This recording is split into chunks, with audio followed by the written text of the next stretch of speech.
The massive ships appeared without warning above Earth's moon. They hung in space like floating cities made of crystal and light, each one the size of Manhattan. Captain Veltar stood on the bridge of his flagship, looking down at the small blue planet below. His tall, thin frame swayed slightly as he studied the readings on his screen. "Another primitive world," he said to his second-in-command, Kethmore. "They have barely left their home planet. This should be simple." Veltar had done this hundreds of times before. His people, the Zephyrians, traveled the galaxy bringing peace to younger species. They offered advanced technology, long life, and protection from the dangers of space. In return, these species joined the Zephyrian Confederation and followed their guidance. It was a good system.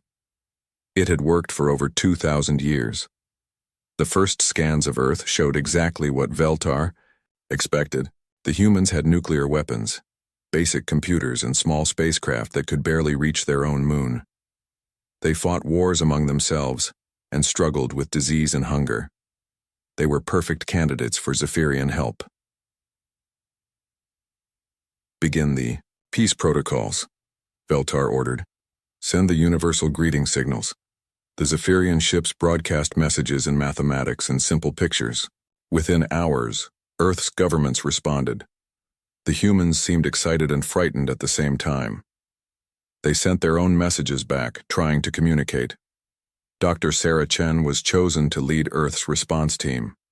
She was a linguist and diplomat, chosen because she could speak many languages and stay calm under pressure. When the Zephyrians invited human representatives to visit their ships, she volunteered to go first. The shuttle ride to the Zephyrian flagship was the most amazing experience of Sarah's life. The alien ship was beautiful beyond description. The walls seemed to be made of living light, and the corridors were filled with the soft sound of music that felt like wind chimes made of stars. Captain Veltar met her in a room that looked like a garden floating in space. The walls were transparent, showing the Earth spinning slowly below. The alien captain was tall and elegant, with pale blue skin and large, kind eyes. When he spoke, his voice was translated by a device that made him sound gentle and wise. "Welcome, Dr. Chen," he said with a smile. "I am Captain Veltar of the Zephyrian Collective. We come in peace, offering friendship to your people." Sarah tried to hide her amazement as Veltar showed her around the ship. The technology was incredible. The Zephyrians had machines that could heal any disease, create any food, and generate unlimited clean energy. They showed her recordings of other worlds they had helped, planets where war and suffering no longer existed. "Your people struggle with many problems," Veltar explained as they walked through a medical bay that looked like something from a dream. "We can solve these problems. We can give humanity everything it needs to be happy and safe." Sarah asked many questions. How did their technology work? What would humanity need to do in return? What happened to the cultures and traditions of the species they helped? Veltar answered patiently, but some of his answers made Sarah uncomfortable. The other species in the Confederation all seemed very similar now. They all followed Zephyrian laws, used Zephyrian technology, and lived according to Zephyrian values. Their old ways had been improved or corrected. "Change can be difficult," Veltar admitted when Sarah pressed him about this. "But all intelligent species eventually see the wisdom of our ways. Peace and prosperity are worth small sacrifices." As the tour continued, Sarah noticed something strange. The ship's sensors were constantly scanning Earth and the surrounding space. The scans went far beyond what would be needed for simple exploration. They were mapping every satellite, every military base, every ship in Earth's small fleet. When she asked about this, Veltar seemed surprised by the question. "We must understand your capabilities," he said. "This helps us determine what assistance you need most." But Sarah had the feeling he was looking for something else. The scans were too detailed, too focused on weapons and defenses. It felt more like someone studying an enemy than someone offering help. There was something else that puzzled the Zephyrians. Their sensors were picking up strange energy readings throughout the solar system. The readings didn't match any known human technology. When Veltar asked Sarah about them, she looked confused. "I don't know what those could be," she said. "Maybe interference from the sun? We have some research stations in the outer system, but nothing that should create readings like that." Veltar made a note in his log, but he wasn't too concerned. What could a species that had barely reached its own moon possibly hide from beings who controlled half the galaxy? The meeting ended with Veltar inviting Earth's leaders to send a full diplomatic team for formal negotiations. Sarah returned to Earth with recordings of everything she had seen and heard. The technology was amazing, but something about the Zephyrians bothered her. In the shuttle back to Earth, Sarah activated a small device hidden in her jacket. It had been recording everything during her visit, using technology that the Zephyrians shouldn't have been able to detect. The device was much more advanced than anything Earth was supposed to have. "Control, this is Chen," she said quietly into the device. "Package delivered. They're exactly what we expected. Beginning Phase 2. Back on the Zephyrian flagship, Veltar reviewed the day's events. The human representative had been intelligent and curious, asking the right questions. Soon, Earth's leaders would see the wisdom of joining the Confederation. They always did once they understood the alternatives. "Sir," Kethmore said, approaching with a datapad, "the energy readings from the outer system are getting stronger. Our long-range sensors are detecting what might be large construction projects." Veltar frowned. "Construction projects? Show me." The data showed massive structures in the dark spaces beyond the orbit of the planet the humans called Neptune. The power signatures were enormous, far beyond what a primitive species should be able to generate. "Could it be natural phenomena?" Veltar asked. "Possible, but unlikely," Kethmore replied. "The patterns are too regular, too purposeful." Veltar stared at the data for a long moment. In all his years of peaceful annexation, he had never encountered anything like this. But surely there was a reasonable explanation. The humans were clever for a young species, but they were still primitive. What could they possibly build that would concern the mighty Zephyrian fleet? He filed the report and went to his quarters to rest. Tomorrow, the real negotiations would begin. The formal negotiations began 3 days later. Earth's best diplomats, scientists, and leaders gathered aboard the Zephyrian flagship. The meeting room was magnificent, with walls that showed peaceful scenes from dozens of worlds across the galaxy. Captain Veltar sat at the head of a table that seemed to be made of solid starlight. Dr. Sarah Chen led the human delegation. She had studied the Zephyrian offer carefully, and what she found in the details made her stomach turn cold. But she kept her face calm and professional as Veltar began his presentation. "The Zephyrian advancement protocols have brought peace and prosperity to 437 worlds," Veltar said proudly. Holographic images appeared above the table, showing beautiful cities and happy people. "We offer the same gifts to humanity." The gifts seemed incredible at first glance. Clean energy that would never run out. Medical technology that could cure any disease and extend human life to 500 years. Faster than light travel. Food machines that could end hunger forever. Protection from hostile alien species. "The benefits are clear," Veltar continued. "In return, we ask only for cooperation and trust." But as Sarah read through the actual treaty documents, the true cost became obvious. Humanity would have to give up all military forces except for local police. All weapons capable of harming Zephyrian technology would be destroyed. Earth's governments would be replaced by a council that reported to Zephyrian advisors. Most disturbing of all, humans would no longer be allowed to develop their own technology. Every scientific project would need approval from Zephyrian overseers. Any research that might lead to advanced weapons or independent space travel was forbidden.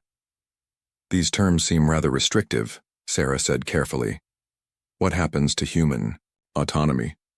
Our right to govern ourselves?" Veltar's smile was patient but condescending. "Young species often worry about such things," he said. "But autonomy without wisdom leads to suffering. Look at your world now. Wars, poverty, environmental destruction. These problems disappear when enlightened guidance is accepted." General Harrison, the head of Earth's military forces, leaned forward. "You're asking us to completely disarm and trust you with our safety. What guarantees do we have? The guarantee of history, Veltar replied. No species under Zephyrian protection has ever been harmed by outside forces. Our fleet is vast and powerful. We have kept peace in this galaxy for over 2,000 years. Dr. Martinez, Earth's chief scientist, raised her hand. What about scientific freedom? Human curiosity drives us to explore and experiment. This treaty would end that. Veltar's expression didn't change, but the temperature in the room seemed to drop slightly. Curiosity is admirable, but it must be guided. Uncontrolled experimentation leads to dangerous weapons and destructive technologies. We have seen species destroy themselves through reckless research.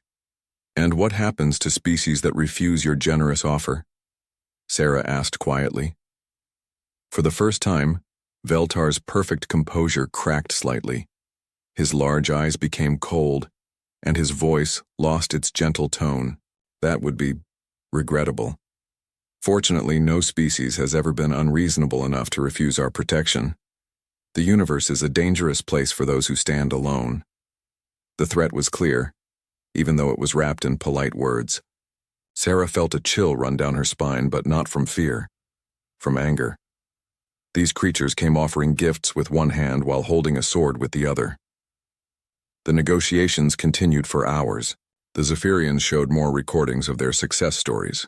Every world looked the same. Clean, peaceful, prosperous, and utterly without any trace of the original culture that had once lived there. The people all wore similar clothes, lived in similar buildings, and had the same calm, empty expressions. They look happy, commented Dr. Roberts, one of the younger diplomats. They look drugged, General Harrison muttered under his breath. During a break, the human delegation gathered in a secure room. Sarah activated a small device that would prevent the Zephyrians from listening to their conversation. This isn't negotiation, General Harrison said angrily. This is surrender with fancy words. The technology they're offering is real, Dr. Martinez pointed out. It could solve most of humanity's problems. At the cost of everything that makes us human, Sarah replied. Look at those recordings again. Those people aren't humans or aliens anymore. They're pets. Well-fed, safe pets. She activated her secure communication device and sent a coded message to Earth. Need more time. Continue preparations. The response came back quickly in the same code. Understood. Phase 2 proceeding on schedule. When negotiations resumed, Sarah tried a different approach. Perhaps we could arrange a gradual transition, allow humanity to maintain some independence while slowly adopting your systems. Veltar shook his head firmly. Experience has taught us that partial measures lead to conflict. Complete integration is the only path to lasting peace. What about cultural preservation? Dr. Roberts asked. Could some human traditions and customs be maintained? Harmful customs must be abandoned, Veltar replied. Beneficial ones may be preserved if they do not conflict with Confederation standards. Sarah wondered who would decide which customs were harmful and which were beneficial. She had a feeling she already knew the answer. As the day wore on, the Zephyrians grew increasingly impatient with human questions and requests for modifications. Veltar's advisor, a thin creature named Seklon, whispered frequently in the captain's ear. Their expressions grew darker with each whispered conversation. Finally, Veltar stood up abruptly. Perhaps humans need a demonstration of what refusal means, he said coldly. Tomorrow, we will show you the fate of species that choose to stand alone against the dangers of space. The human delegation was escorted back to their shuttle. As they prepared to return to Earth, Sarah noticed that Zephyrian ships were taking new positions around the planet. It wasn't quite a blockade yet, but it was close. During the flight back to Earth, Dr. Martinez looked out the window at the alien ships. Do you think we're making the right choice? She asked quietly. Sarah followed her gaze to the beautiful, deadly vessels surrounding their world. The right choice isn't always the easy choice, she said. But sometimes the hardest choice is the only one that lets you stay human. Back on Earth, encrypted communications flowed between military bases and research facilities around the world. In the deep space monitoring stations, technicians watched their screens carefully. The mysterious energy signatures in the outer solar system were growing stronger. On the Zephyrian flagship, Captain Veltar reviewed intelligence reports about other primitive worlds his fleet had been negotiating with. 3 species in distant systems had suddenly disappeared from contact. Their worlds were empty, their ships gone, with no explanation. For the first time in his long career, Veltar felt a twinge of uncertainty. But surely these humans, trapped in their single star system with their primitive technology, could not pose any real threat to the mighty Zephyrian fleet. Tomorrow's demonstration would convince them to see reason. It always did. Captain Veltar woke early the next morning, determined to end the humans' stubborn resistance. In all his centuries of bringing species into the Confederation, he had never encountered such persistent questioning of obviously beneficial terms. Today's demonstration would show these humans exactly what happened to species that refused Zephyrian protection. The human delegation returned to the flagship at the appointed time. Dr. Sarah Chen noticed that more Zephyrian ships had moved into position around Earth during the night. The formation looked less like a diplomatic fleet and more like an invasion force. Today we will demonstrate the realities of galactic survival, Veltar announced to the assembled humans. His voice had lost all warmth from the previous days. Observe. The meeting room's walls became transparent, showing space around them. Veltar gestured and several large asteroids appeared on the display, each one bigger than a city. They hung motionless in the void, dark and ancient. These asteroids represent the fate of unprotected worlds.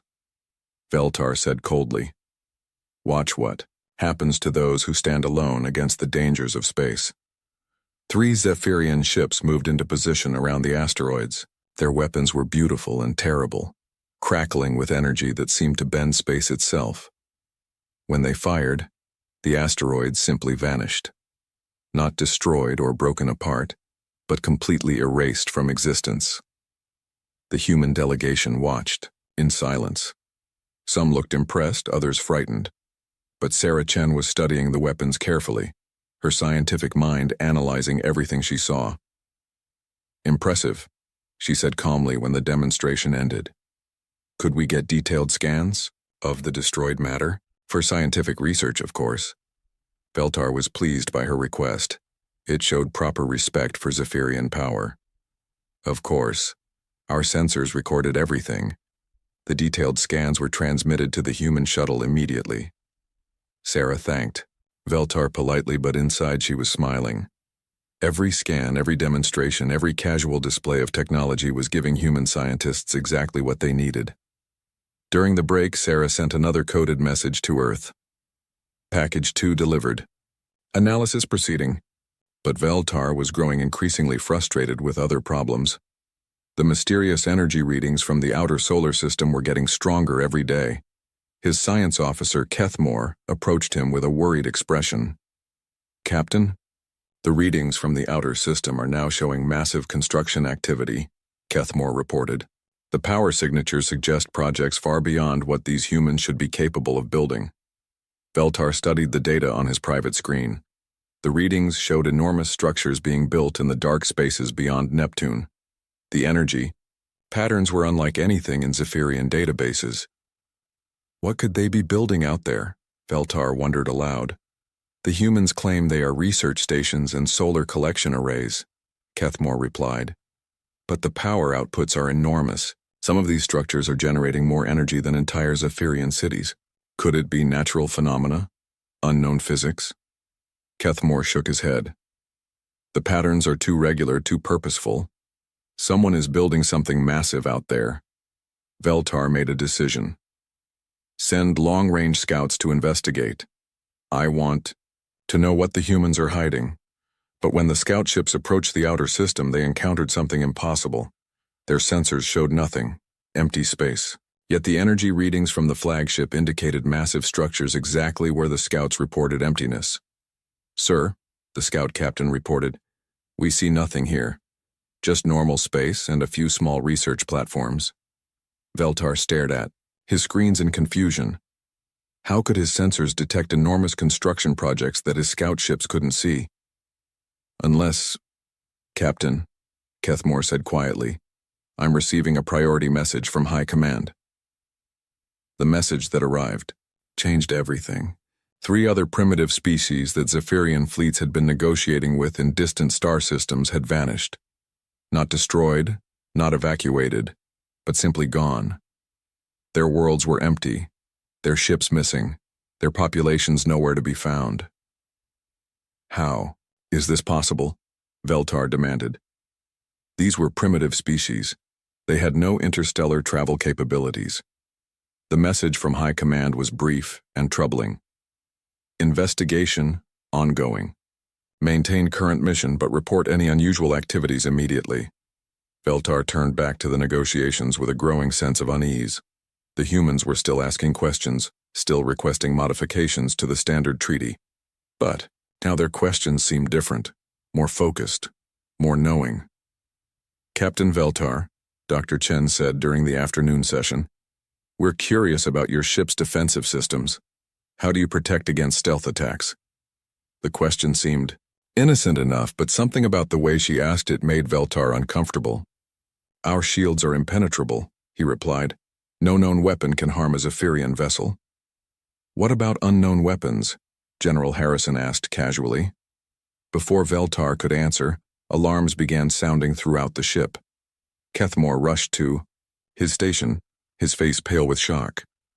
Captain, we're detecting massive energy buildups throughout the system. The readings we've been tracking, they're all powering up simultaneously. On the main display, space around Earth began to change. What had appeared to be empty void suddenly blazed with energy signatures. Dozens of structures that hadn't been visible before were now showing on sensors. What is this? Veltar demanded, turning to the human delegation. Dr. Chen stood slowly, her diplomatic mask finally slipping away. For the first time since negotiations began, she smiled.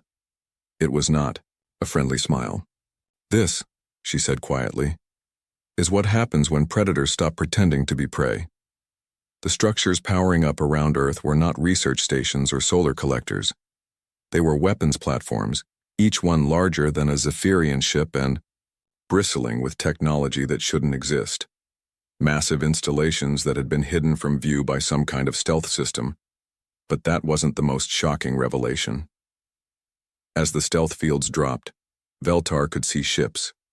Hundreds of them. Ships that were clearly not human in design, belonging to species he recognized as long dead or absorbed into the Confederation. Impossible, he whispered. Those species were integrated centuries ago. Dr. Chen heard him. Integrated? Is that what you call genocide? Enslaving entire worlds and calling it peace? Veltar's mind reeled. How could these extinct species have ships? How could the humans have hidden such massive constructions? How could primitive Earth technology create stealth fields that fooled Zephyrian sensors? You're wondering how we did it, Dr. Chen said, reading his expression. The answer is simple. We've been expecting you for a very long time. She activated a device on her wrist, and suddenly Veltar could hear voices speaking in languages he recognized. Languages of species that the Zephyrians had peacefully annexed decades or centuries ago. You see, Captain, Dr. Chen continued, when you've enslaved 400 worlds, eventually someone notices the pattern. Someone starts to fight back. Someone starts to save the others. The truth hit Veltar like a physical blow. The missing species hadn't vanished. They had been rescued, hidden, protected by someone with technology advanced enough to fool Zephyrian sensors and ships powerful enough to evacuate entire populations. Who are you? He whispered. Dr. Chen's smile grew wider and more dangerous. We're exactly who we said we are, Captain. We're humans. We're just not the humans you thought we were. The revelation hit Captain Veltar like a cold wave. Around his flagship, space was filled with ships and weapons that shouldn't exist. The primitive humans he had come to help were surrounded by technology that made even Zephyrian vessels look outdated. This is impossible, he said, staring at the displays. Our intelligence reports showed your species had barely left your home planet. Dr. Sarah Chen laughed, and for the first time since negotiations began, the sound was genuinely amused rather than diplomatic. Your intelligence was seeing exactly what we wanted you to see, Captain. We've been studying your methods for a very long time. She walked to the wall display and gestured. The image changed to show a detailed schematic of the Zephyrian flagship. Every system, every weapon, every defensive measure was mapped out in perfect detail. You've been scanning us for weeks, Chen continued. But we've been scanning you too. Every time you demonstrated your technology, every casual display of power, every threatening gesture gave us more data to work with. Veltar's second-in-command, Kethamore, was frantically working at his station. Captain, our long-range communications are being jammed. We cannot contact the fleet or high command. How? Veltar demanded, turning back to Chen. How could a primitive species develop such advanced technology? Chen's expression grew cold. We're not primitive, Captain. We've been spacefaring for much longer than you realized. Those little ships you detected around Earth, they were decoys, bait to make you underestimate us. She activated another device, and the wall display showed the solar system as the Zephyrians had never seen it. Hidden bases on asteroids, massive, shipyards in the outer darkness, fortress installations that had been invisible to every scan. The entire system was a trap, and the Zephyrian fleet had walked right into it. The energy readings you detected weren't research stations, Chen explained. They were weapons platforms, ship construction facilities, and defense networks that we've been building for decades. We saw you coming long before you arrived. General Harrison stood up from his seat. Like Chen, his diplomatic mask had fallen away, revealing something much more dangerous underneath. We know about your peaceful annexations, Captain. We know about the 437 worlds you've enslaved. We know about the cultures you've destroyed and the people you've turned into mindless drones. Veltar felt something he hadn't experienced in centuries. Fear. How could you possibly know about our operations? They are classified at the highest levels, because we've met your kind before, Chen said simply. 3 of your fleets, actually. They were very educational before we took them apart. The captain's legs almost gave out. The missing fleets? That was you? The first one we encountered was about 30 years ago, General Harrison explained. They tried the same routine you're using now. Showed up with pretty ships and offers of peace, then made threats when we asked too many questions. We had to learn quickly how to fight beings with technology centuries ahead of ours. Chen nodded. It took us years to figure out how to defeat them. But humans are very good at learning from our enemies.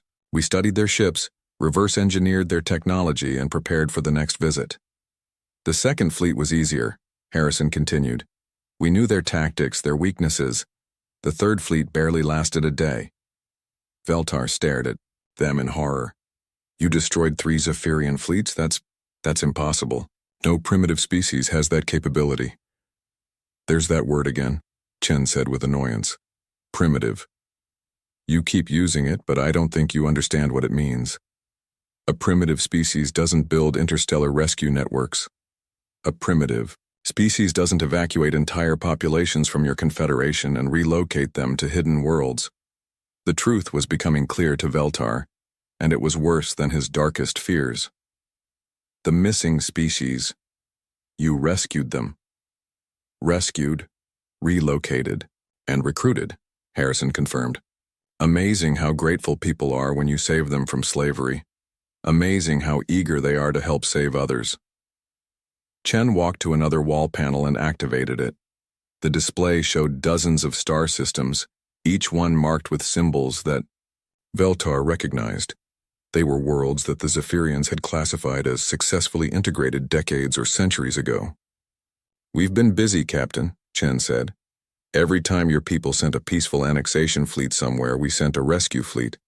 Every time you conquered a world, we offered the survivors a choice, hide and heal, or fight back and help others. Most chose to fight, Harrison added with grim satisfaction. The displays around the room lit up with images of ships, bases, and armies. Veltar saw species he recognized, people his civilization had conquered and supposedly pacified generations ago.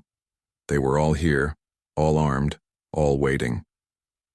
This is why our scans detected so many different technologies, Kethmore whispered. These aren't just human ships, this is an alliance. The largest alliance in galactic history, Chen confirmed. United by one simple goal, stopping the Zephyrian Confederation from enslaving any more worlds. Veltar tried to maintain his composure. You cannot possibly believe you can defeat the entire Confederation. We have millions of ships, thousands of worlds. We don't need to defeat all of you at once, Harrison replied. We just need to free your slaves one world at a time, starting with the heart of your empire. Chen activated a final display, and Veltar's blood turned to ice. It showed the Zephyrian home system mapped out in perfect detail. Every defensive station, every fleet position, every critical facility was marked and analyzed. How? He gasped. Information warfare, Chen explained. When you capture Zephyrian ships, you get access to their databases. When you rescue Zephyrian slaves, some of them remember important details about their home worlds. When you do this, for 30 years you learn a lot. The room fell silent except for the hum of electronics and the distant sound of alarms throughout the ship. Veltar realized that everything his people believed about themselves was wrong. They weren't the enlightened peacekeepers of the galaxy. They were parasites, and humanity was the immune system that had finally evolved to fight them. What do you want? He asked quietly. Complete surrender of your fleet, Chen replied immediately. Full access to your databases and communication networks.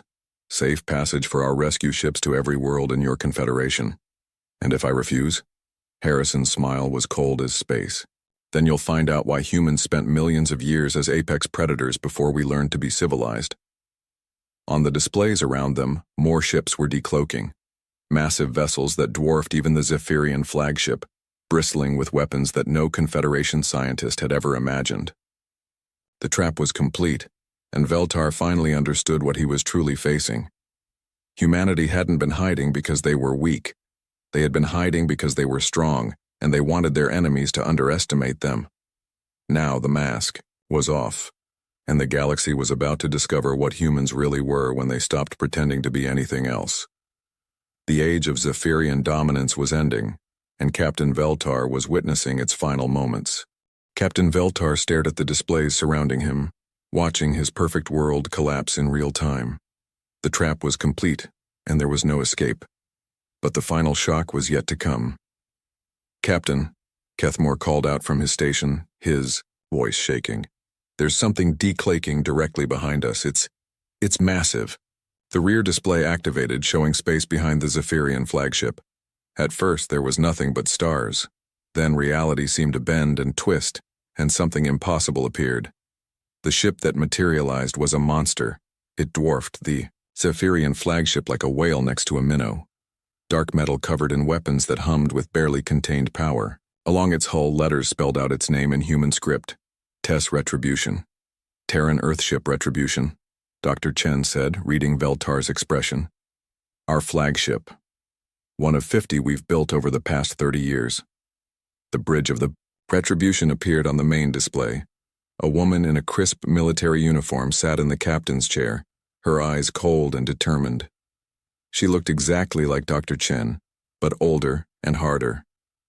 Hello, little brother, the woman said, and Chen smiled. Admiral Sarah Chen, Dr. Chen replied. Permission to come aboard? Permission granted. Bring our guests. Veltar felt the blood drain from his face.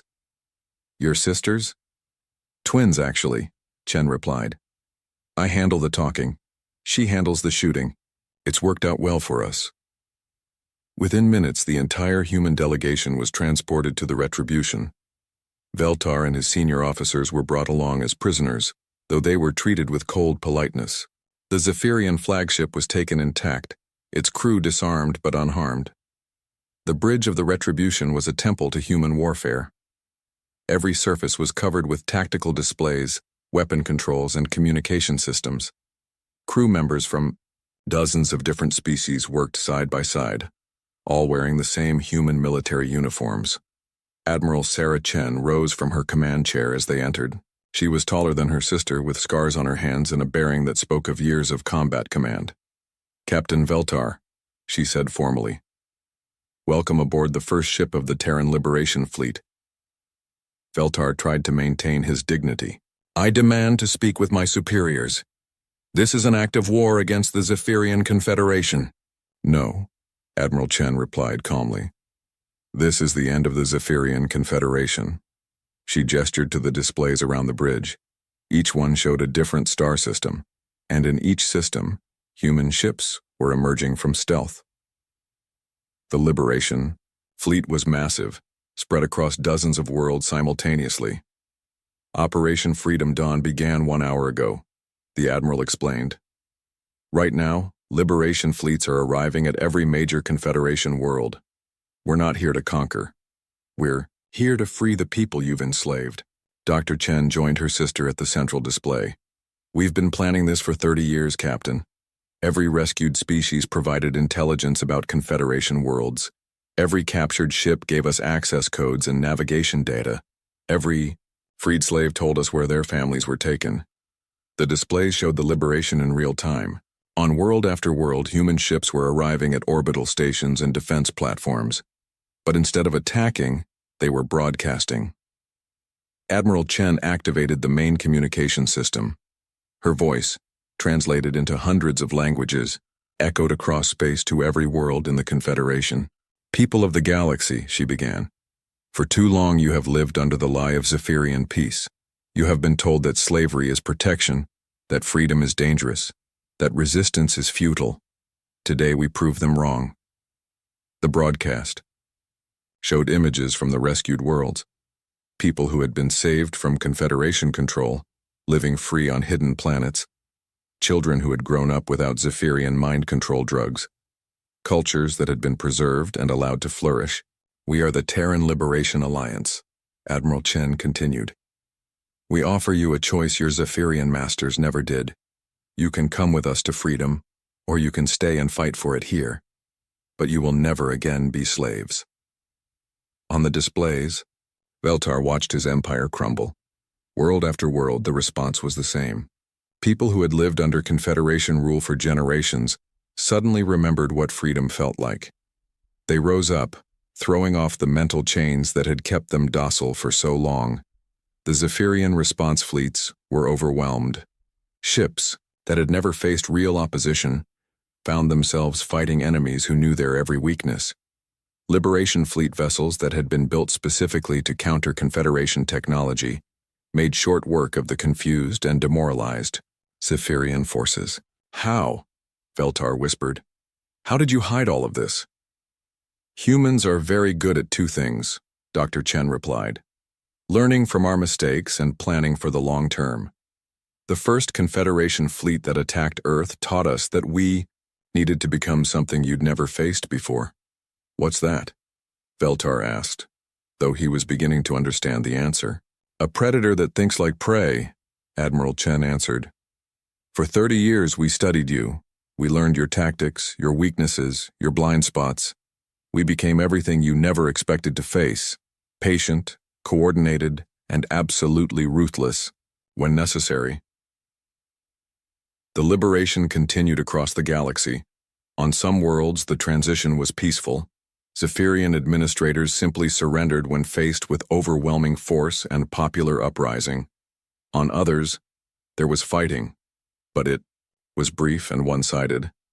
The most shocking revelation came when the liberation fleets reached the Confederation's core worlds.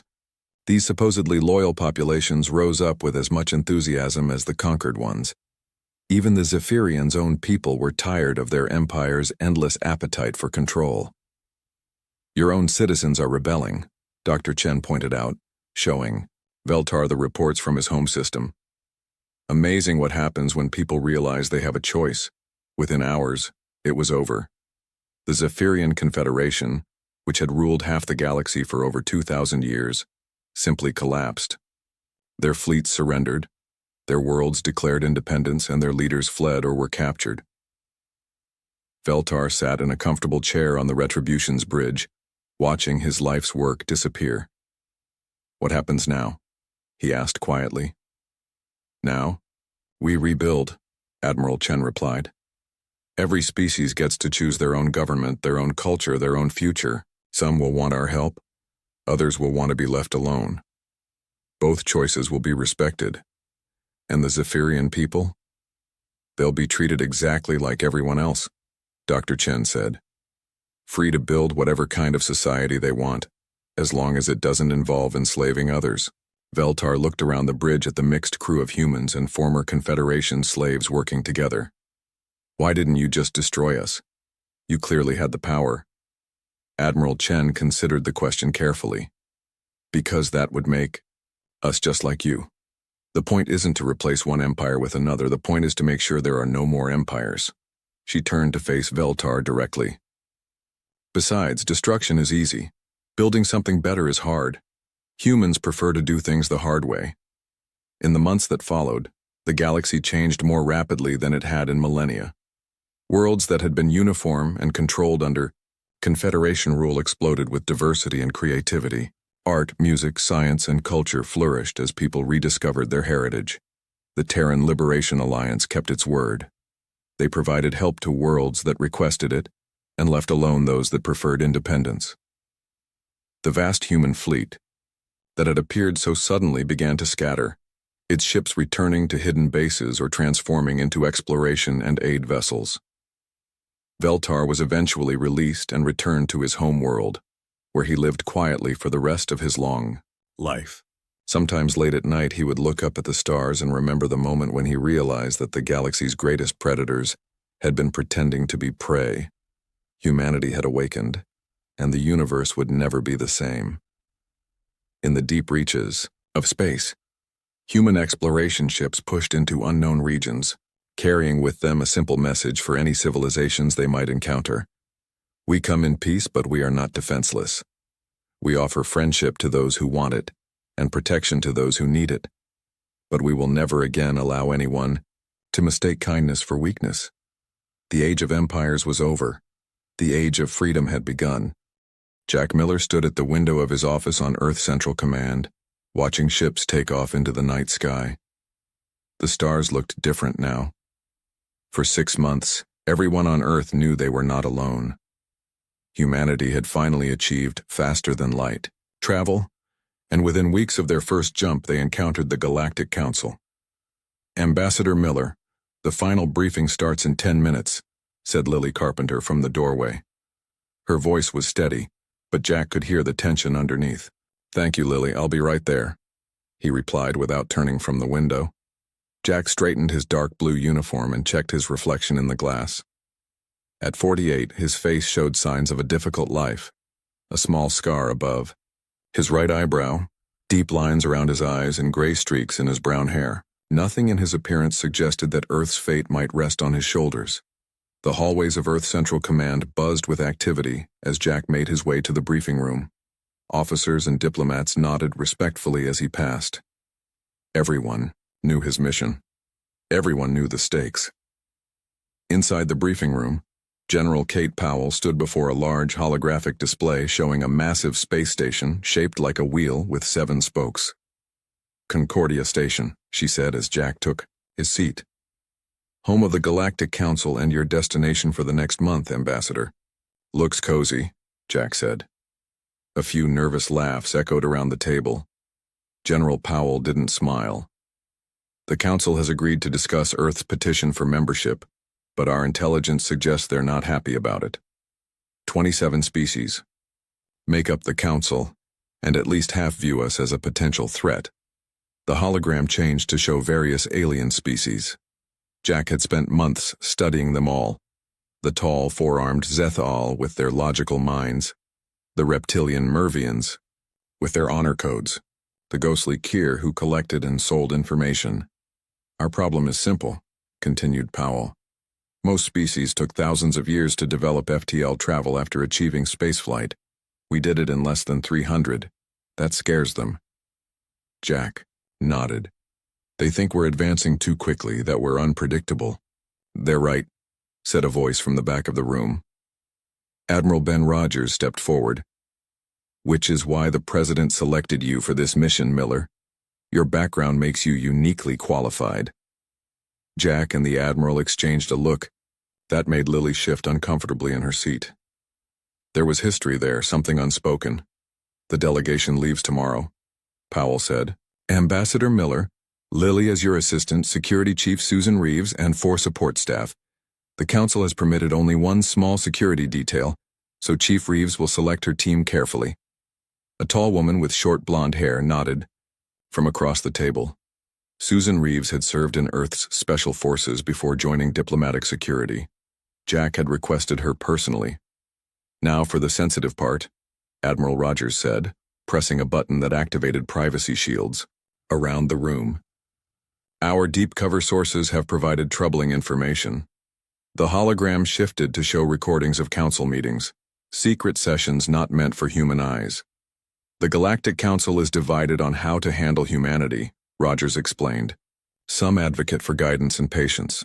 Others see us as too dangerous to be allowed full access to galactic technology. On the recording, a tall Zeth Al spoke in a translated voice. Humans achieved in centuries what took us millennia. Their adaptability makes them unpredictable. Unpredictability leads to conflict. A Mervian counselor responded, then the solution is clear. Their advancement must be contained. Jack watched without expression. They're afraid of us. Yes, Powell agreed. And fear makes people do desperate things. Our sources indicate that a faction within the Council is considering taking action against Earth, possibly starting with your delegation. What kind of action? Asked Lily, speaking for the first time. Her young face showed concern. Rogers and Powell exchanged glances. We're not certain, Rogers said carefully. But the diplomatic summit may be more dangerous than it appears. Jack's face remained calm. So I'm walking into a possible trap. We can cancel the mission, Powell offered. Find another approach. No, Jack said firmly. This is our best chance to secure humanity's place in the galactic community. If they're planning something, I'd rather face it directly than wait for them to act against Earth. After the briefing ended, Jack returned to his office to review the files one more time. He paid special attention to the Council's security systems, memorizing layouts and protocols that most diplomats would consider unimportant. A knock at his door interrupted his study. Lily stood there with a cup of coffee. You should get some sleep, Ambassador. Big day tomorrow. Jack accepted the coffee with a nod. I'll sleep on the ship. 15 hours in transit will give me plenty of time. Lily hesitated. Sir, may I ask you something? Of course. Your file says you spent 20 years in diplomatic service, but some parts are classified. Everyone talks about you like you're more than just a diplomat. Jack sipped his coffee before answering. Everyone has a past, Lily.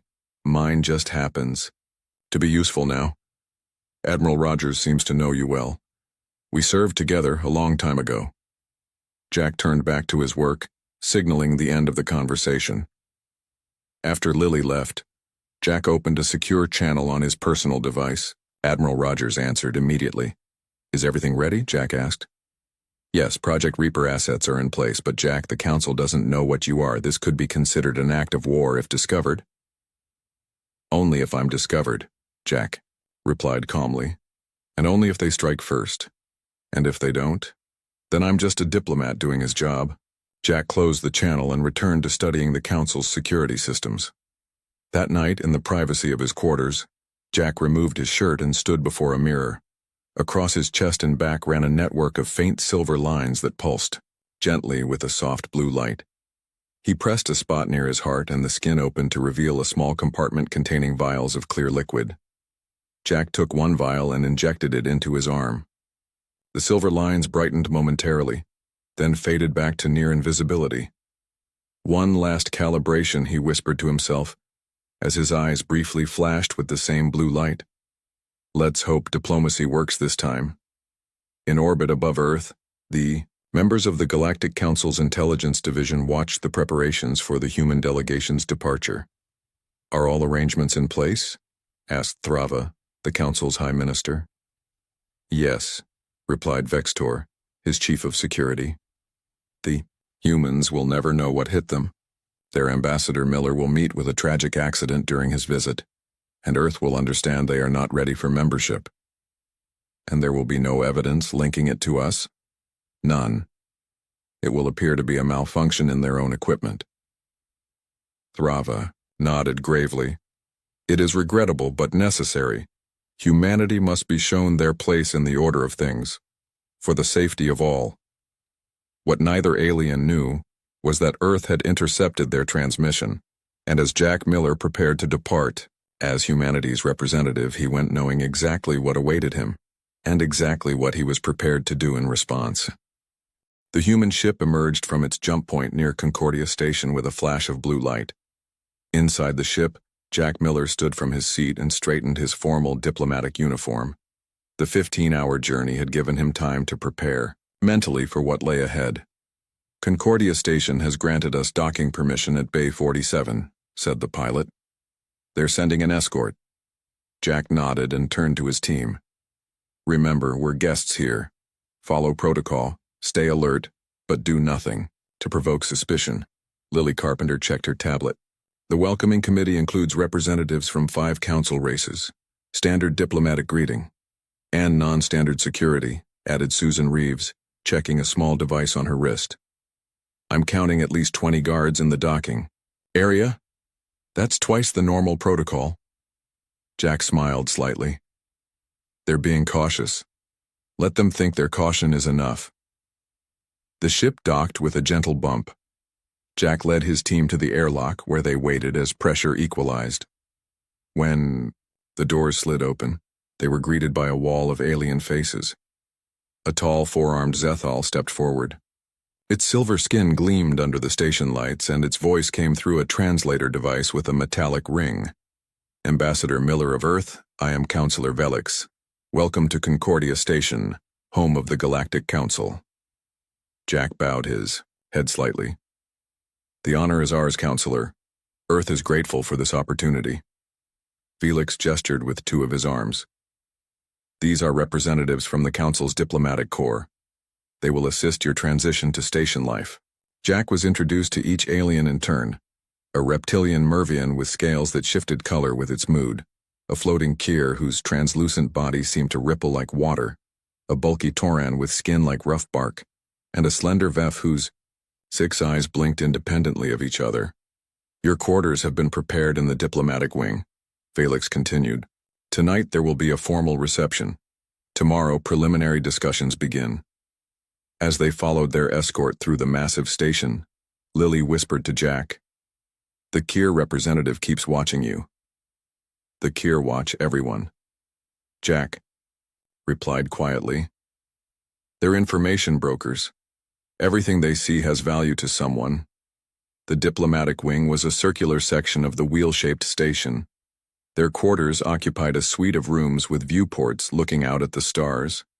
Jack noted the single entrance and exit, the air vents positioned in the ceiling, the security cameras disguised as lighting fixtures.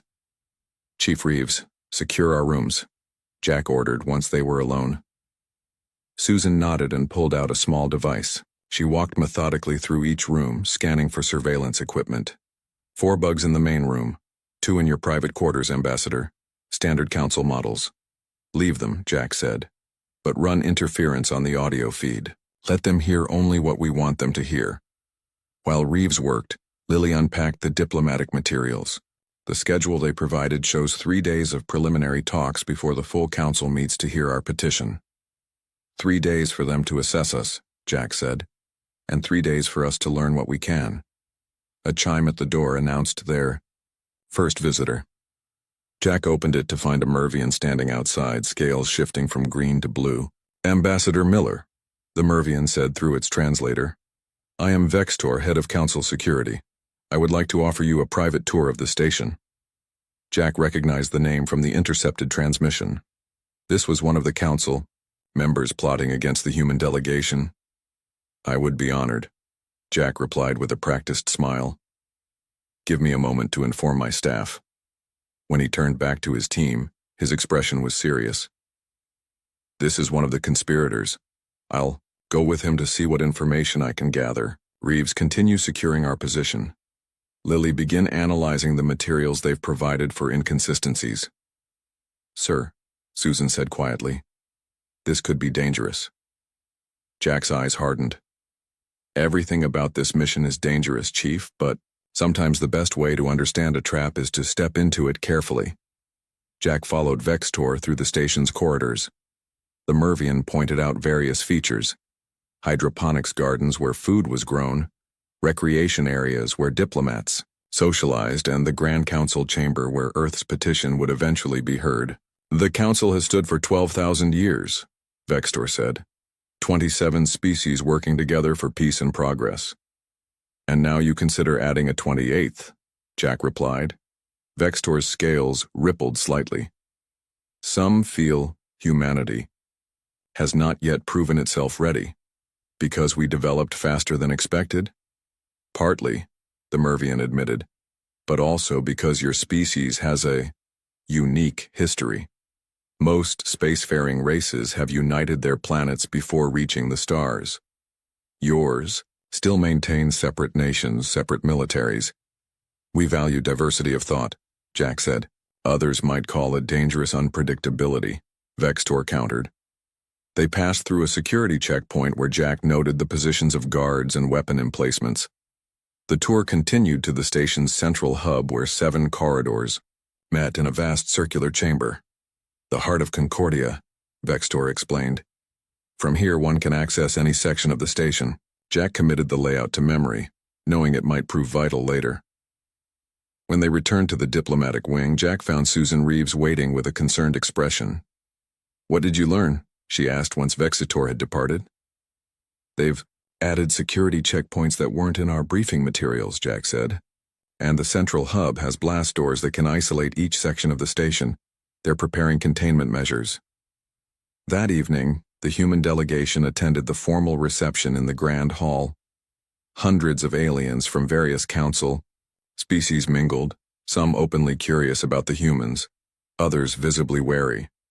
The High Minister of the Council, Thrava, approached Jack. The ancient Zethal moved slowly, his 4 arms clasped before him in a gesture of formal greeting. Ambassador Miller, I trust your accommodations are satisfactory. More than satisfactory, Minister. Your hospitality honors Earth. Thrava's silver face showed no expression. I understand Councillor Vextor provided you with a tour today.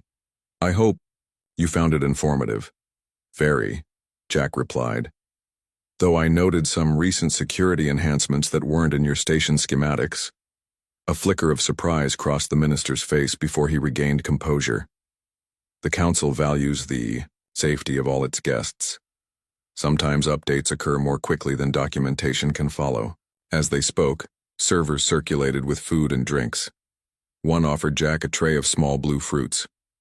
Jack recognized them from his briefing as Gelvian berries, mildly toxic to humans, but harmless to most council species. Without hesitation, Jack took one and ate it, maintaining eye contact with Thrava. The minister's eyes widened slightly. Ambassador, those are not suitable for human consumption. Jack smiled. My mistake. They look quite similar to an earth fruit. He showed no sign of discomfort as he continued the conversation. Later in their quarters, Lily approached Jack with concern. Sir, our database says those berries should have caused severe stomach pain at minimum. Are you feeling all right? Jack looked at her calmly. I'm fine, Lily. Some things in my file remain classified for good reason. That night, while his team slept, Jack stood at the viewport looking out at the stars. He pressed a spot near his heart, and once again the skin opened to reveal the compartment with vials. One was now empty. He took out another vial and injected it into his arm. The silver lines beneath his skin pulsed more strongly than before. They're moving faster than expected, he whispered to himself. We need to be ready. In another part of the station, Thrava met with Vextor in a secure chamber. Did you see it? Thrava asked. He ate the Gelvian berry without effect. Vextor's scales darkened. Impossible. Their biology cannot process the toxin. Unless, Thrava said slowly, this human is not what he appears to be. All the more reason to proceed with our plan quickly, Vextor replied. The containment fields are ready. Tomorrow, when they enter the preliminary discussion chamber. Tomorrow, Thrava. Agreed. The humans must be stopped before they can take their place among us, for the good of the Council. Neither realized that their secure chamber had been compromised. In the human quarters, a small device on Susan Reeves's wrist quietly recorded every word of their conversation, transmitting it directly to Jack Miller's neural interface. Morning on Concordia Station was an artificial concept. The massive wheel kept turning, its lights dimming and brightening to create a 26-hour day that matched no world but satisfied most species. Jack Miller woke before the scheduled dawn and checked the security feeds that Susan Reeves had tapped into overnight. The station was alive with unusual activity. Guards changed positions, technicians checked systems, and in the Council's private chambers, Thrava and Vextor spoke in hushed tones. Jack called his team together for a briefing. "They're moving today," he said without preamble. "The preliminary discussions are a trap." Lily's eyes widened. "What kind of trap?" "They've installed containment fields in the discussion chamber," Jack explained, showing footage from security cameras. "And these pipes here?" He pointed to newly installed conduits. "They're not for air circulation." "Gas delivery system," Susan said grimly. "Probably neurotoxin." Jack nodded. "They plan to seal us in and eliminate us quietly, make it look like an equipment malfunction." "We should abort the mission," Lily said. "Contact Earth for extraction." "No," Jack replied firmly. "This is exactly what we anticipated. Now we implement our countermeasures." He turned to Lily. "I need you to take most of our staff and return to our ship. Tell the Council you need to retrieve some forgotten diplomatic materials." "You want us to leave you here?" Lily asked incredulously. "Just temporarily," Jack assured her.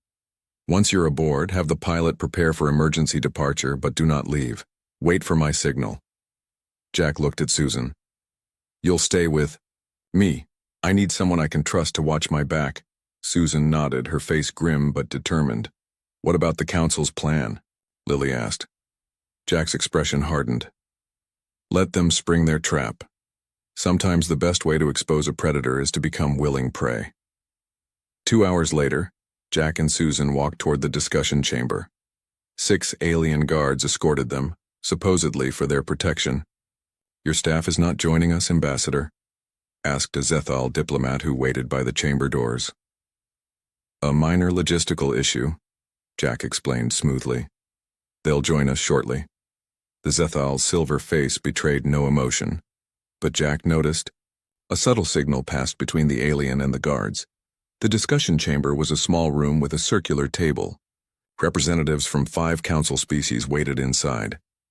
Jack recognized them as members of the anti-human faction from Earth's intelligence briefings. "Please be seated," said Councillor Velix, gesturing to 2 chairs. "We have much to discuss regarding Earth's petition." Jack and Susan took their seats. Jack placed a small device on the table before him. A standard translator, but Susan knew it contained other functions. "Before we begin," Jack said, "I want to thank the Council for this opportunity. Earth has much to offer the galactic community." "Yes," replied Velix, his forearms making a gesture that Jack recognized as insincere agreement. "Your technological advancement is remarkable, though some find the pace of your development concerning," added a Mervian counselor. Jack smiled. "Humanity has always adapted quickly to new challenges. It's in our nature." As they spoke, Jack noticed subtle movements around the room. Guards shifted positions. A technician entered quietly through a side door and checked a control panel. "Chief Reeves," Jack said calmly, "would you please give our colleagues the report? On Earth's industrial capacity, I believe I left it in our quarters." Susan understood the signal. "Of course, Ambassador. I'll retrieve it immediately." Before she could stand, Velix raised one of his 4 hands. "That won't be necessary. We have more pressing matters to discuss first." The doors to the chamber sealed with a hiss. Jack heard the hum of energy fields activating. On the ceiling, small vents opened. "Is there a problem?" Jack asked, feigning ignorance. Thrava entered through a door that had been concealed in the wall.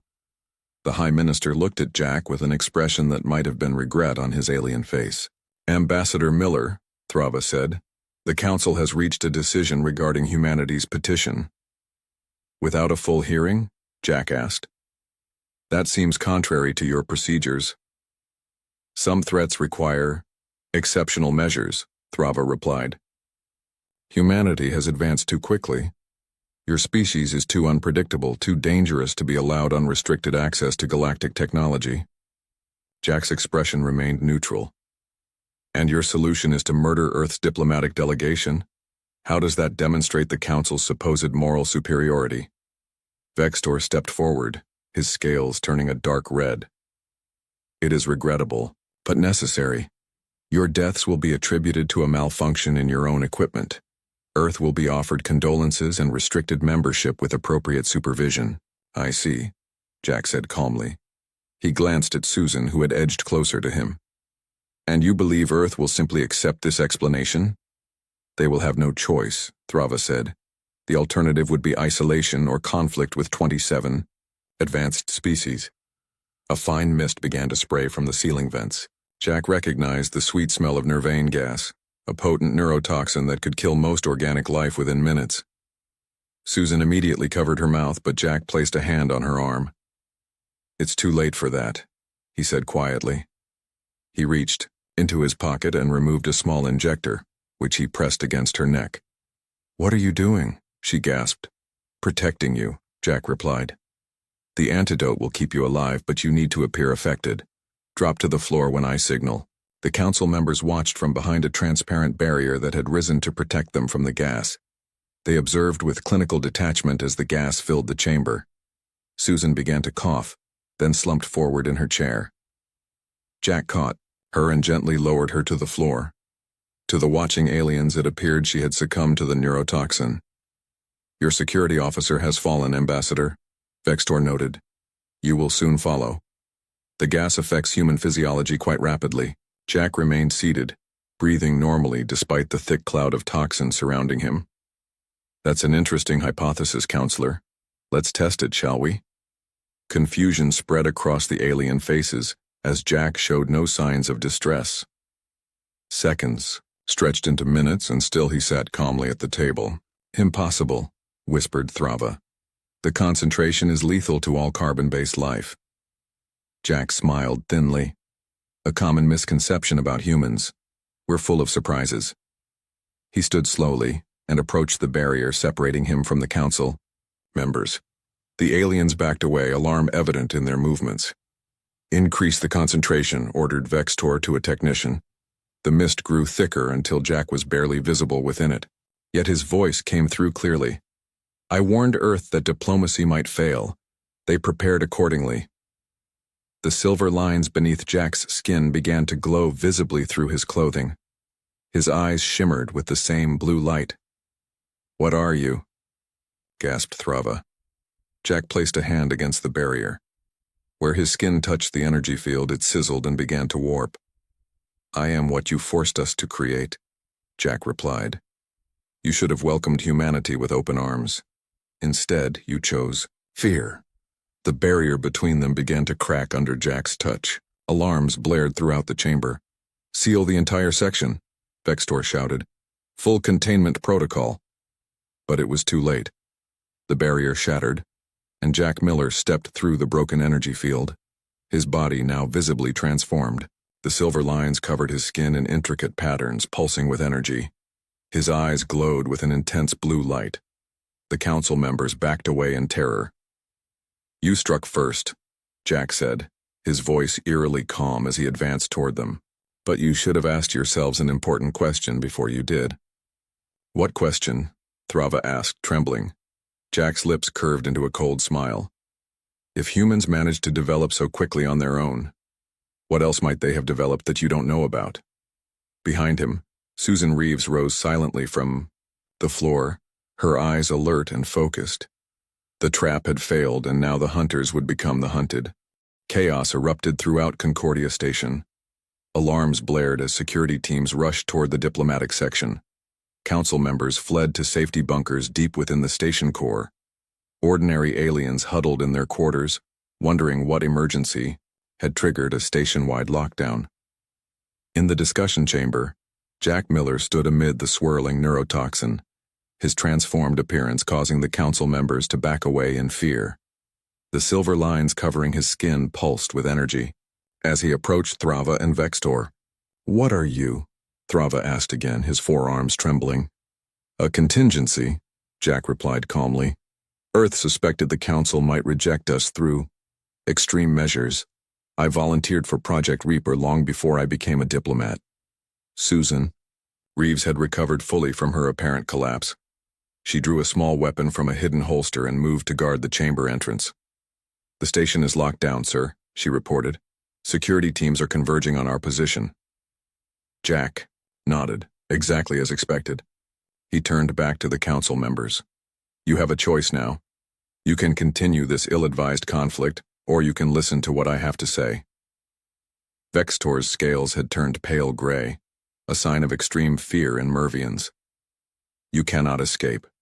The entire diplomatic wing is sealed." Jack smiled. "I'm not trying to escape, counselor. I'm trying to have a conversation."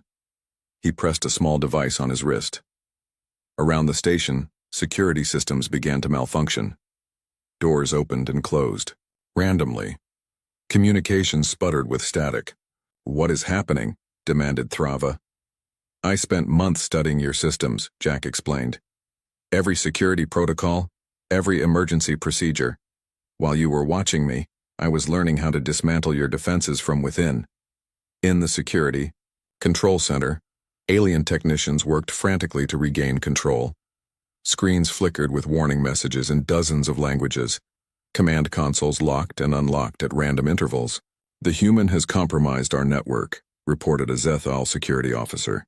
"He's accessing restricted protocols." Back in the discussion chamber, Jack approached the main console. The silver lines on his hands glowed brighter as he placed them on the control surface. Somehow he was interfacing directly with the station's systems. Project Reaper wasn't just about creating diplomats who could survive assassination attempts, Jack explained as he worked. It was about creating individuals who could adapt to any environment or technology. "My body contains synthetic components that allow me to interface with systems, process toxins, and adapt to hostile conditions." "You're a weapon," Vextor accused. "No," Jack corrected. "I'm insurance. I was a diplomat for 20 years before this transformation. Those skills are real. Peace was always the first option." Susan kept her weapon trained on the council members. "Sir, station security is trying to break through the outer doors. We have maybe 10 minutes. Jack nodded. "More than enough time." His fingers danced across the console, moving faster than human reflexes should allow.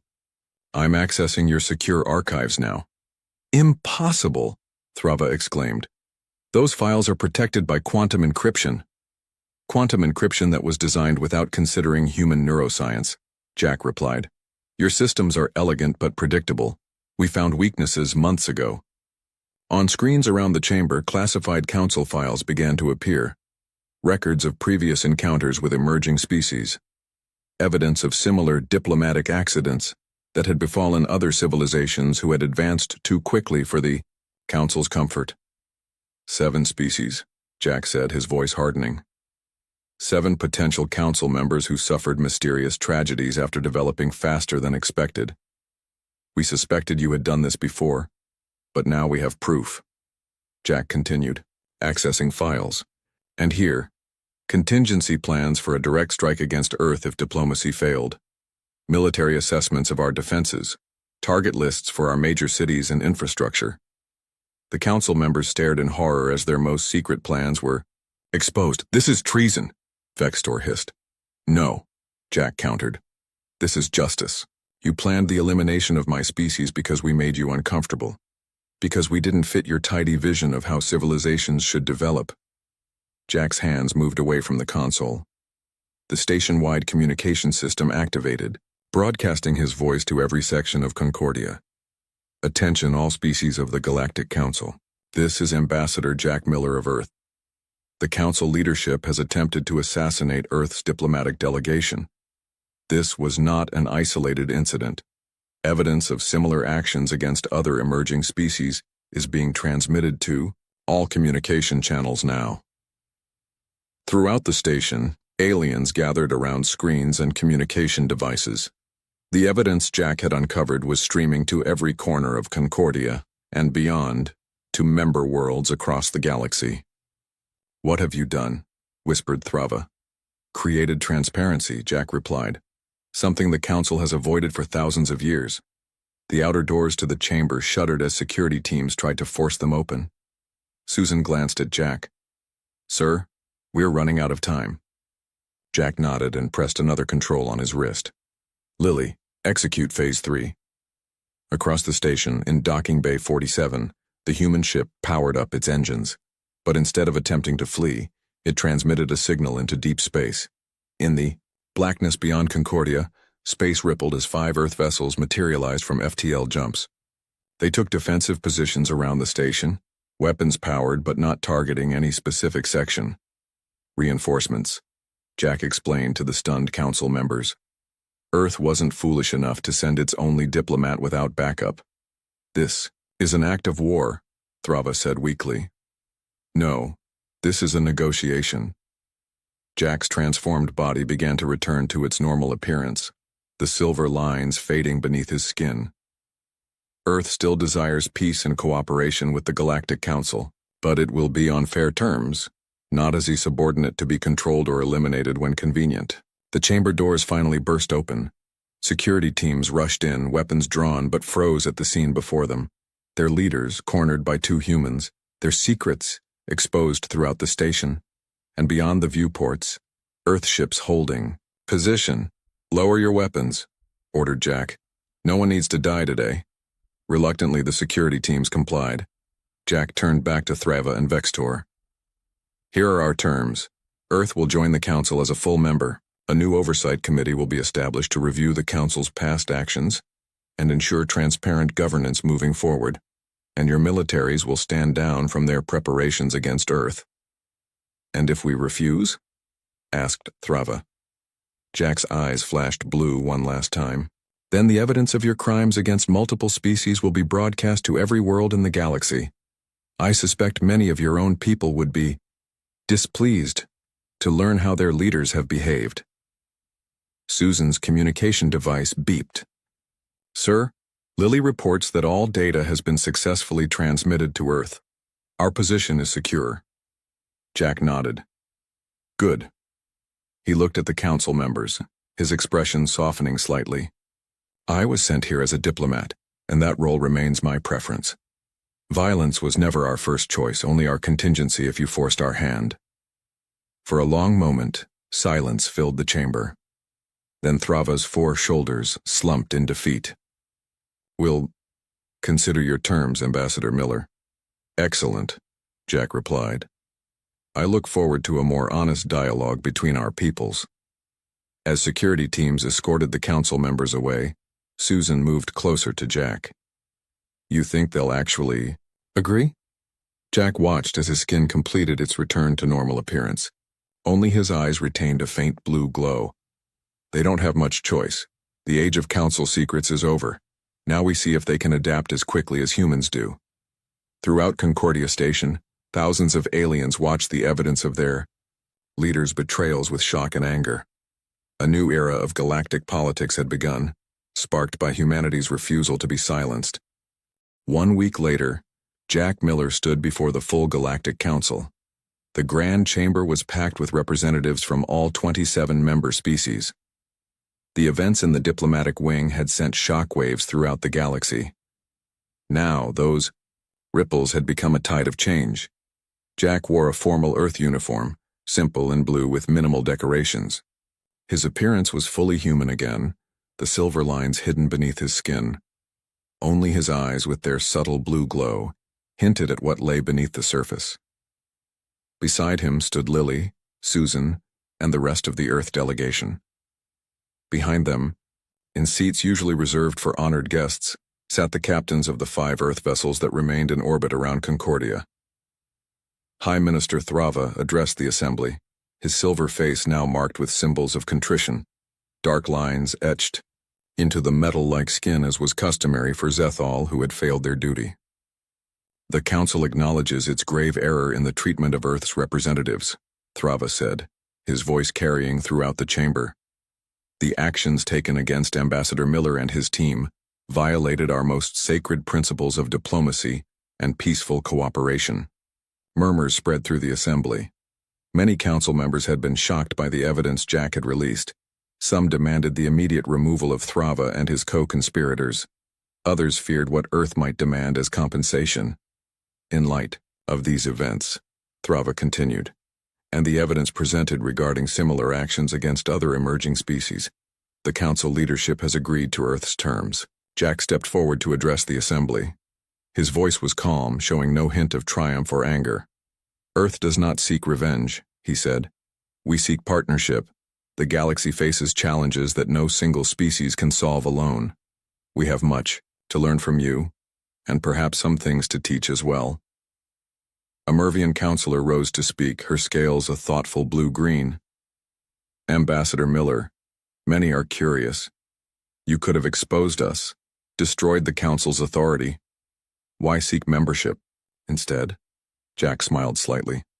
Because isolation serves no one. Because despite your leadership's mistakes, the idea of the Council remains noble. Species working together for mutual benefit and advancement. He gestured to the assembly. Look around you. 27 unique evolutionary paths, 27 different ways of thinking and solving problems. Together you've built something remarkable. Earth wants to be part of that future, not destroy it. The Cure representative floated forward, its translucent body rippling. Yet you came prepared for war. Your body, your ships, your plans, all suggest you expected betrayal.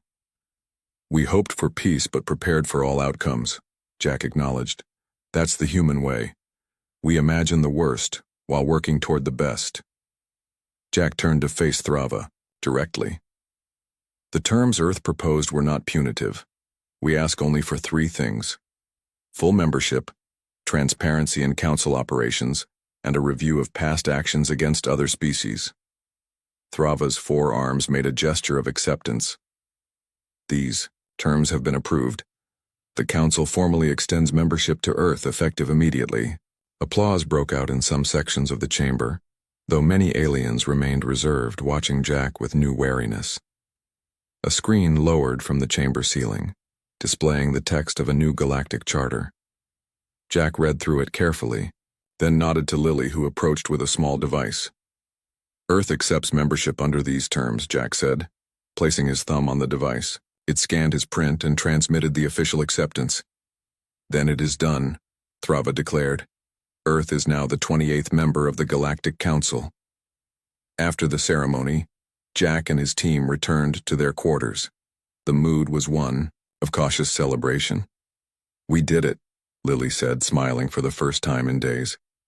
I wasn't sure we'd make it out alive, let alone achieve full membership. Susan nodded, though her expression remained serious. They'll be watching us closely now. Some will look for any excuse to say humans are too dangerous. Let them watch, Jack replied. We have nothing to hide. A chime at the door announced a visitor. Jack opened it to find Admiral Grace Henson, commander of the Earth fleet in orbit around Concordia. Ambassador, she said with a crisp salute. Earth Command sends their congratulations. The President is very pleased with the outcome. Jack invited her inside. We got lucky, Admiral. If they had chosen diplomacy from the start, we might never have had an opportunity to gain the upper hand. Admiral Henson looked at him thoughtfully. Was there really no other way? The Project Reaper enhancements, the backup fleet, the information warfare. It all seems very aggressive for a diplomatic mission. Jack's expression grew somber. 20 years as a diplomat taught me something important, Admiral. Sometimes, respect only comes after you've demonstrated strength. We had to show the Council that humanity wouldn't be an easy target. And the cost? She asked quietly. The changes to your body? The risks you took? Jack glanced down at his hands. For a moment, the silver lines beneath his skin glowed faintly before fading again. A small price for peace. The enhancements are permanent, but they'll serve as a reminder to the Council that humans are full of surprises. The next day, Jack, stood at a viewport overlooking the docking bays. 4 of the 5 Earth ships were preparing to return home, their mission complete. Only one would remain as a permanent embassy vessel. Thrava joined him at the viewport, standing silently for a moment before speaking. "Your ships are impressive, Ambassador. Much more advanced than we expected." "There's a lot about Earth you don't know yet," Jack replied. "That's the problem with judging a species before you truly understand them." Thrava's metal-like face could not show emotion, but his voice carried regret. "We feared what we did not understand. It nearly led us to destruction." "A very human mistake," Jack said with a small smile. "Perhaps we're not so different after all." "What happens now?" asked the High Minister. "Many council members fear Earth will seek to dominate." Jack turned to face him. "Earth has no interest in domination. But we won't be controlled or threatened, either. The new Oversight Committee begins work tomorrow. I suggest full cooperation. And you, Ambassador, will you remain on Concordia?" Jack nodded. "My diplomatic skills are still needed here, perhaps more than ever. Project Reaper created me to be a weapon if necessary. But my true purpose has always been to build bridges, not destroy them." As Thrava departed, Jack received a message from Earth Command. He opened it on his personal device and smiled at its contents. Project Reaper status: complete. Phase 2 authorized. Diplomatic integration proceeding as planned. Jack closed the message and looked out at the stars beyond Concordia. Humanity had secured its place in the galaxy, not through conquest but through preparation and resolve. The Council had struck first, but in doing so, they had opened the door to a future they never expected. The human diplomat might have been death in disguise, but his true gift to the galaxy would be life. A new beginning for the Council and for Earth, together among the stars.